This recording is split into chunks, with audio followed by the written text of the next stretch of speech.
La consulta popular del presidente Daniel Noboa a muchos les ha caído como un balde de agua fría, porque no tiene en su contenido ningún cambio estructural al sistema, queda intacto. Le pregunta a la ciudadanía sobre acciones en temas emergentes como seguridad o corrupción judicial, en lugar de ir directo a la Asamblea, donde tiene un acuerdo o pacto justamente llamado de gobernabilidad. De esta manera podría alargarse la penuria ciudadana de soportar al crimen organizado que se mueve por todo el país, Lenin. Andrea, el camino empieza en la Corte Constitucional y vamos a analizar el fondo y la forma de las preguntas de la consulta con el doctor Hernán Salgado Pesantes, expresidente de la Corte Constitucional. Doctor, muy buenos días, bienvenido a Contacto Directo. Buenos días, licenciado Artieda, un placer estar aquí, mi saludo cordial a toda la audiencia numerosa de este canal. El gusto es nuestro, doctor. Empecemos por la forma. ¿Es la consulta popular la vía más adecuada para resolver los temas que se abordan en estas 11 preguntas que ha propuesto el presidente de la República? Hay temas determinados donde la consulta sí es necesario, pero aquí en esta consulta que ya nos han planteado prácticamente, se observa la deficiencia del órgano legislativo. Un órgano siempre débil, opacado, que no puede afrontar las responsabilidades que deben asumir, como es el tramitar leyes y dejarse de otras deliberaciones que no llevan a buen éxito. Entonces estamos viendo esa deficiencia. Eso quizá hace que el Ejecutivo se vea en la necesidad de llamar a consulta popular. De todas maneras, cuando se analiza, se observa también que con consulta incluso no va a ser pronto. Las soluciones que se quieren tomar van a demorar bastante. Precisamente eso quería preguntarle, doctor, si usted le encontraba algún sentido a esta convocatoria a la ciudadanía para preguntarle si está de acuerdo con una idea. Y si la gente responde que sí, entonces deberá el presidente de la República proponer a la Asamblea un proyecto de ley para que en la Asamblea se resuelva por la vía ordinaria. Lo mismo que nada. Sí, es darle bastante vuelta a la consulta, al asunto, ¿no? Bastante vuelta. Porque nada le impide al presidente presentar pues, el proyecto de ley ante la Asamblea, donde tiene un acuerdo legislativo de más de 90 votos y se supone que eso debería viabilizar, allanar el camino para que se apruebe cualquier propuesta. Lamentablemente los trámites legislativos, como decía, son demasiado lentos. Piense usted, la ley que mandó urgente económica está demorando bastante. Desde que envió, pues, hasta ahora recién pasa el primer debate, me parece. Entonces hay una serie de filtros que tienen en la Asamblea que demora demasiado. Y tenemos una Asamblea unicameral, ¿no? Eso debe saber el país, que siendo una asamblea unicameral, todos los trámites debieran ser más rápidos que cuando hay bicameralidad con Senado. Doctor Salgado, ¿usted cree que la Corte Constitucional va a observar quizás el procedimiento que se está proponiendo, tomando en cuenta que la consulta popular debe generar un efecto jurídico inmediato y lo que se ha presentado pues no lo hace? Quizá tanto ese punto que usted señala, quizá no lo observen en la Corte Constitucional, no se ha considerado a veces aquello. Lo que se ve es que no haya inducción, que se dé total libertad al elector para que decida por qué, si vota sí o no. De lo que he leído, están bastante bien elaborados la pregunta y sobre todo los anexos, los considerandos. La Corte Constitucional suele considerar mucho esos considerandos que se fundamentan, ¿no? Cada pregunta y cuál es la finalidad que se tiene. Pero anexos que dicen bastante. Sí, doctor, discúlpeme la interrupción, pero los anexos dicen el presidente de la República propondrá la reforma en los tiempos, plazos y qué sé yo, y otras consideraciones que él tenga bien pues proponer a la Asamblea, y la Asamblea a su vez lo tratará, lo reformará y aprobará lo que ellos quieran. ¿La ciudadanía qué está decidiendo entonces? Mire, no creo que sea tan así como usted señala, sería tremendo. La Asamblea tiene la obligación moral y ética de ceñirse a la respuesta que han dado los ciudadanos. Y estas reformas, por eso sería un referéndum esto, tienen que seguir los anexos, lo que se señala en el anexo. La mayoría de lo que hemos visto son reformas al COIP, al Código Orgánico Integral Penal. Allá se van las reformas. Sí, pero dicen, por ejemplo, incrementar las penas, pero no dicen a cuánto. Bien, ahí tiene usted un problema grave, ¿no? Porque puede ser muy relativo. Y podrían decir Y 200 años y eso equivale pues a cadena perpetua y se supone que ese régimen no es compatible con el ordenamiento jurídico ahí nacional. Tiene muy bien observado a la suya, pues una buena observación. Sí debía más o menos buscar penalistas que puedan precisar. Esto de aumentar la pena no es tan efectivo. Usted habrá oído siempre, y así nos han dicho desde antiguo, no ayuda mucho. Yo diría que en el Ecuador lo que falta es que los jueces apliquen la ley. Aquí no se aplica la ley. Como muchas veces dicen los comandantes de policía, nosotros los mandamos por una puerta y después el juez los saca por la otra.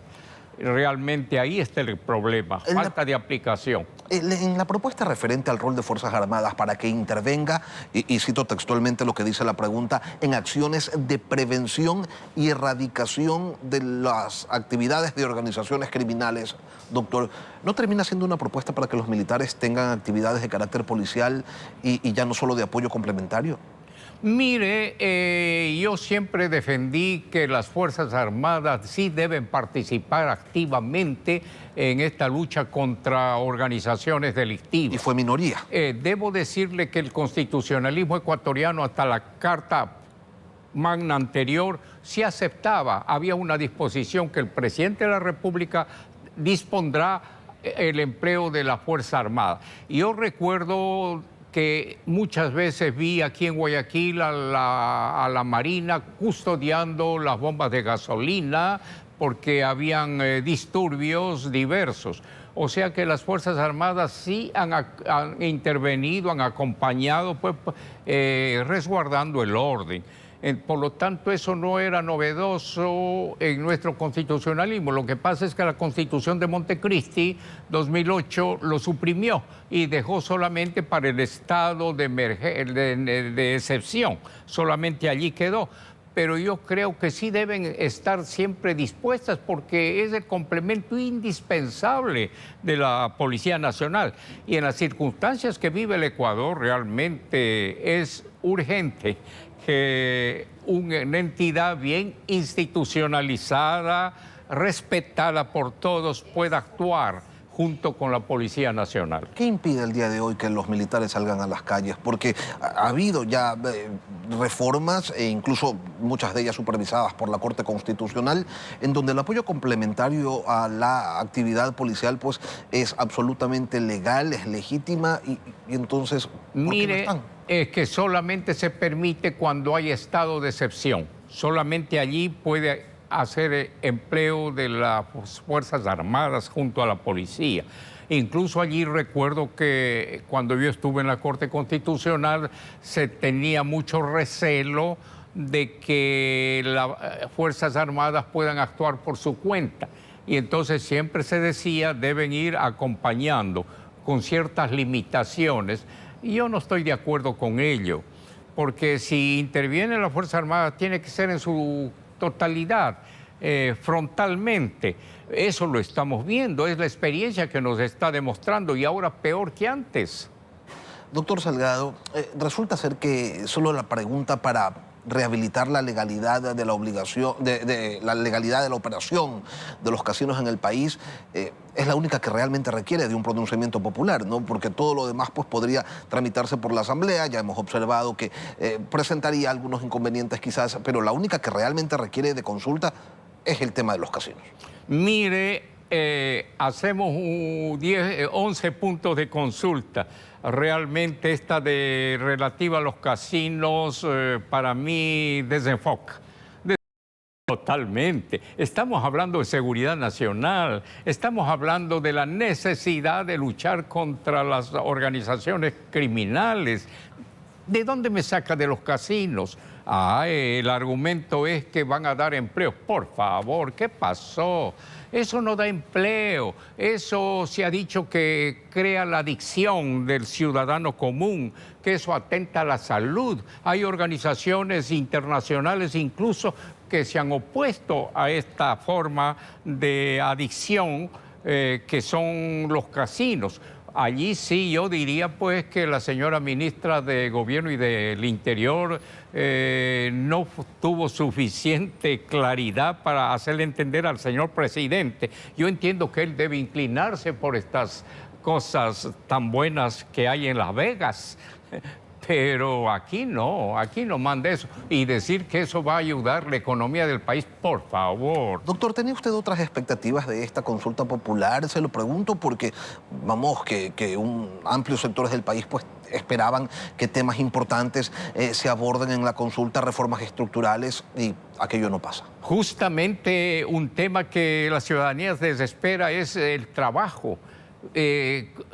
Dar facilidades, dar posibilidades. Eso no se ve a través de los... Entonces, eso quedó faltando.